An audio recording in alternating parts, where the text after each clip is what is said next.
ঈদ মোবারক সবাইকে আবারও জানাচ্ছি। এই যে ঈদের দুপুরের আয়োজন শুরু হয়ে গেছে।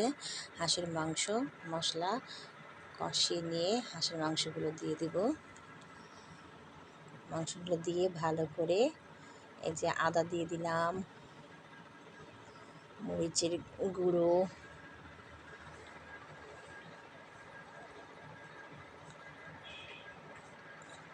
মশলা ভালো করে কষিয়ে নেওয়া হচ্ছে। এই যে হাঁসের মাংস দিয়ে দেওয়া হবে।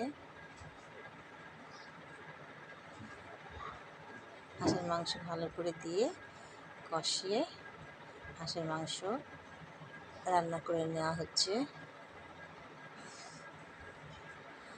আর পোলাও, গরুর মাংস, সালাদ, ভাজি এগুলো হবে। চুলাতে হাঁসের মাংস খেতে অনেক ভালো লাগে।